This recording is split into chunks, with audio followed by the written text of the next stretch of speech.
Clube do Livro, por aqui na Unicinos FM 103.3, também na TV Unicinos. O assunto de hoje é Fernando Sabino, o encontro marcado. E já estamos chegando aqui já, né, no desfecho já da história. Já passamos boa parte aí do nosso programa com o Eduardo crescendo, com problemas. Eduardo se rebelando, Eduardo bebendo. Quando não há problema, é Eduardo um problema.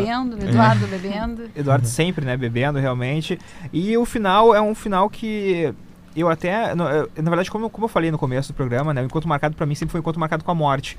Então eu esperava que no final talvez ele abraçasse essa morte, não de forma suicida, como alguns personagens aconteceram no livro, mas sei lá, no momento que ele estivesse, sei lá, chegando num ponto onde ele ficasse feliz, ele morresse. Uma coisa meio irônica, sabe? Uhum. E isso não é o que acontece. Então, até interessante, porque é algo que eu não esperava, né? Eu já tava meio que esperando por um final mais... mórbido, talvez, ou uma morte pro rapaz ali que acaba não vindo. Pois é, né? Porque o que acontece é o seguinte, o Eduardo ali, depois que ele se separa, né? O que acontece, o casamento com a Antonieta não foi feliz. Eles não tiveram filhos, né? Ela teve um aborto. Tiveram a chance de ter um filho. Né? Mas ela teve que abortar por uma questão de enfim, o neném não vingou, né? E aí, então, ela perdeu o bebê. É isso que aconteceu. E aí ele começa... Daí ele fica sozinho. E aí tem toda... Ele fica muito deprimido, né? E fica sozinho. Aí ele vai mais pro bar ainda. Então... a vida dele parece que meio que para, né? Assim, a impressão que eu tenho é que a vida dele fica muito parada, né? E ele começa... a ver num determinado ponto do livro, mais pro final, ele fica falando, poxa, olha só, o Mauro virou médico, né?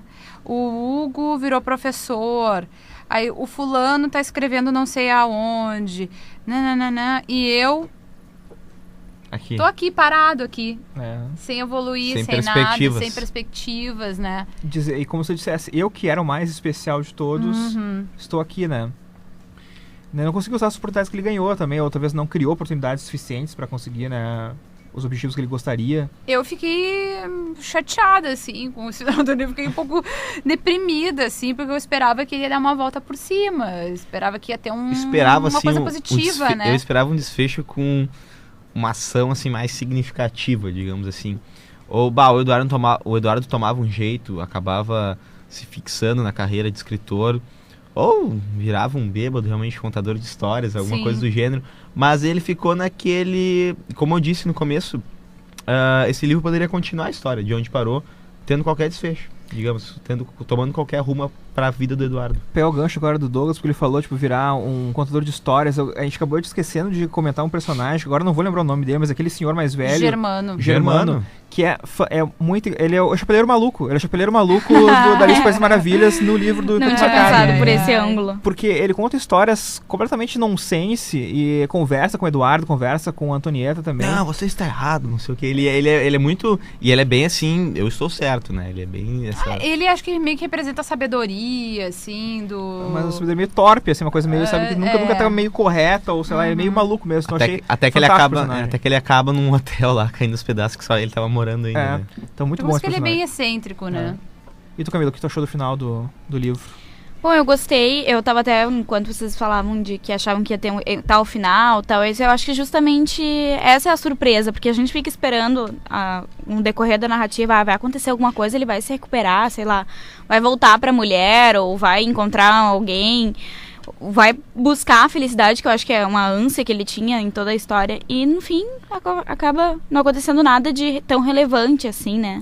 Mas no final das contas, até talvez um pouco de sabedoria ele tenha conseguido, né? Porque ele acaba ficando muito amigo do Misael, né? Que é um colega de trabalho dele, acaba virando padrinho, inclusive, né? Do filho dele, que é um filho literato também, né? Um sujeito e ele acaba fazendo pro filho o que fizeram pra ele também, né? Que ele doa uns livros, né? É que ele se vê no menino, né? Ele vê que o filho do Misael foi ele há um tempo atrás, quando ele se espelhava no Toledo. Então, a história vai dando uma volta. Acho que tinha sido o Toledo que tinha falado pra ele, não desperdice sua vida e tal, aproveite as chances. Sim, foi. Daí ele pensou que, mesmo que alguém tenha falado aquilo pra ele quando ele era criança, ele tava falando agora pro filho do Misael, no caso, né? Não desperdice, tal, não faça como eu. que era o mesmo recado que ele tinha ganhado, que tinha levado do Toledo quando ele era jovem. E ele acaba ele acaba ajudando o Misael também, né? Que o Misael disse, poxa, eu tenho uma família, eu preciso ganhar mais dinheiro, eu tenho que ganhar uma promoção. E no fim das contas, o Eduardo acaba meio que deixando tudo pra trás, né? Acaba saindo do emprego que ele tinha, com isso abrindo uma vaga pro Misael a ocupar o lugar dele. E ele parte para um monastério, porque a gente não comentou isso aqui antes, né? Mas tinha um amigo monge que conversava com ele de tempos em tempos, uma pessoa que acabava dando um pouco de sabedoria pra ele, também tentava passar um pouquinho. E no final ele descobre que aquele sujeito era um amigo de infância que tinha marcado o encontro. Eram 3 pessoas que tinham marcado o encontro, né? O Eduardo, o Mauro e um outro sujeito que ele nunca lembrava, né? Ele não lembrava quem era.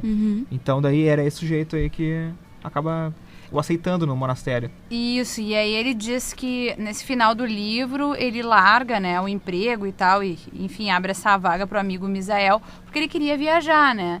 E na realidade essa viagem dele talvez não seja uma viagem física, né? Exato. E sim uma viagem espiritual, porque ele vai se refugiar por um tempo, nem que sejam alguns dias lá nesse monastério para pensar um pouco. Talvez vai procurar refletir. um pouco se acalmar, porque ele é sempre uma pessoa que tava sempre inquieto, né? Angústia, né? E eles usavam essa expressão até entre eles, entre os amigos, quando iam discutir alguma coisa, né? Que é, vamos fazer... Não era bem essa expressão, mas a palavra angustiazinha, né? Uma coisa assim, né?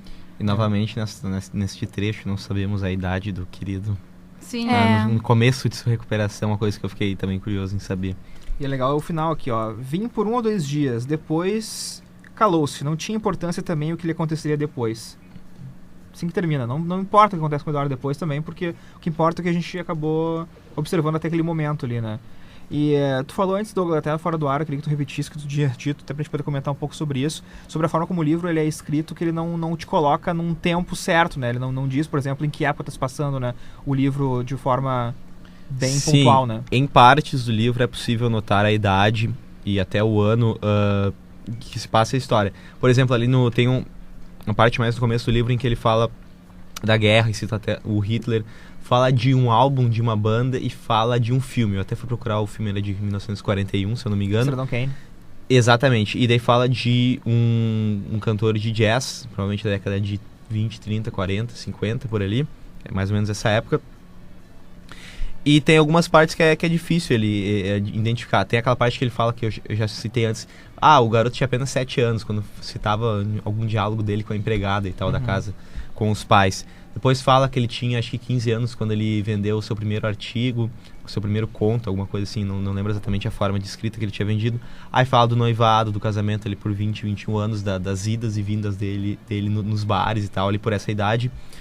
E depois pra frente, principalmente depois do casamento, em que muita coisa acontece na vida dele, muita coisa acontece sem que se saiba exatamente quanto tempo passa na história. Poderiam ter se passado 2, 3 anos, poderiam ter se passado 10. A gente não sabe exatamente. É engraçado que eles sempre falam de política brasileira, mas nunca citam, né? Mas dá pra ver muito o Getúlio ali, sabe? Tipo, a ditadura... Eles até falam alguma coisa, tem gaúcho no poder, né? Exatamente. Ou tipo, depois, ele tá voltando, porque nos anos 50 o Getúlio volta também, né? Então, dá pra, tipo, às vezes tu pegar algumas coisas, mas eles nunca falam, assim, de forma direta. Se eu não me engano, assim, no final do Getúlio. livro aqui, né? No final do livro tem uma... Aqui, olha, tem uma citaçãozinha aqui, ó. Rio, março de 54, julho de 56. Isso aí. E às vezes a gente não consegue meio pegar muitas as datas, mas acho que ele dá algumas dicas pra tu poder descobrir quando é que é. Sim. Vamos chamar então o professor Baldiceira agora para ler um trechinho do livro para nós. E é um trecho até que já apareceu aqui antes, né? A professora falou com a gente aqui sobre isso. E a gente então agora traz o professor Baldi para falar então, para ler um trechinho do livro pra gente. Ouve aí. De tudo, ficaram 3 coisas. A certeza de que ele estava sempre começando. A certeza de que era preciso continuar. E a certeza de que seria interrompido antes de terminar. Fazer da interrupção um caminho novo. Fazer da queda um passo de dança. Do medo, uma escada. Do sono, uma ponte. Da procura, um encontro. Vamos então para as considerações finais aqui do Clube do Livro. Camila Capelão. Bom, eu já disse antes, eu gostei do livro. Eu recomendo a leitura, acho boa. E eu acho legal não ter, por mais que a gente tava falando de não identificar ali a época, mas eu acho que é legal também que aí fica um livro mais atual, né? Não sei. Atemporal, talvez. Acho que sim, porque apesar de ser bem marcado ali, algumas coisas que eles faziam e a cultura deles da época, melhor dizendo, tem coisas que ainda são normais, como a Camila disse, a questão da puberdade, que todo mundo passa por aquelas coisas, então acho que fica uma coisa natural, assim, mas pode qualquer um ler em qualquer época que ainda passa por algumas situações dali, né? Douglas Zippel. Olha, queridos colegas, gostaria de dizer que gostei da obra, me identifiquei assim com a leitura, achei interessante o personagem. Eu sabia. Eduardo. É uma pessoa, um jovem que aproveitou, né, as peripécias da sua juventude. Essa cicatriz aqui é da... Não dizendo que eu sou o exemplo dele, mas ele aproveitou a vida, ele conheceu pessoas, desfrutou, né, dos prazeres da vida junto com seus amigos, e eu acho que o autor preza bem por essa parte, assim, digamos, o lado bom da vida, que ele aproveitou, curtiu o tempo, e depois essa parte que ele meio que se castigou, assim, que ele se privou de muitas coisas e acabou passando por momentos bons e depois momentos difíceis. Acho que isso é importante. Mas claro, me identifiquei mais com a primeira parte. Gostei muito da leitura. É um livro grande, sim, uma história bastante extensa, que não tem um desfecho tão contundente, mas sim, eu aprovei a obra e pretendo ler mais alguma coisa do autor. Eu também recomendo o livro, achei o livro bacana. Claro que se a gente for fazer uma comparação com o Romance de Formação, por exemplo, do Bukowski, totalmente diferente. Totalmente. Mas é uma realidade do Brasil, acho isso importante que a gente também retome isso e que a gente conheça as nossas próprias obras. Muito mais importante do que o desfecho, que às vezes a gente fica um pouco se ressentindo. Mas poderia ter sido assim, assado. Mais importante do que isso, e acho que essa aí também foi um pouco da ideia do Fernando Sabino, é a trajetória, né? O que ele fez, qual era a busca dele, quais eram as angústias, como é que foi essa trajetória de vida desse cara, desse tal Eduardo Marciano. Então, acho isso bem bacana. Também recomendo a obra do Fernando Sabino, aí, Esse Encontro Marcado. Já tinha lido O Homem Nu antes, que é outro livro famoso dele, que é bem interessante também. Ele escreveu também muitas crônicas, contos também, sempre são interessantes, sempre muito bem humorados também, muitas coisas. Eu lembro que tinha um livrinho Para Gostar de Ler, que minha mãe tinha, eu li algumas coisas do Fernando Sabino, do Veríssimo também. Então, o Fernando Sabino foi um autor, sabe, bem interessante na nossa literatura brasileira. Vale a pena curtir realmente a obra dele. E essa obra, em Encontro Marcado, que foi também um dos primeiros livros dele, dá pra ver a mão dele, a mão realmente como um bom contador de histórias, um bom criador de personagens também. Então, acho que vale muito a pena ler Fernando Sabino. E nosso Clube do Livro foi esse, então, hoje, com o Encontro Marcado. Camila Capelão, muito obrigado pela participação. Obrigada, eu que agradeço mais uma vez. Terceira vez aqui no clube, eu gosto muito de participar. Bacana. Douglas Zippel. Valeu, minha segunda vez, valeu muito a pena, gostei. Valeu. Camila Kiel.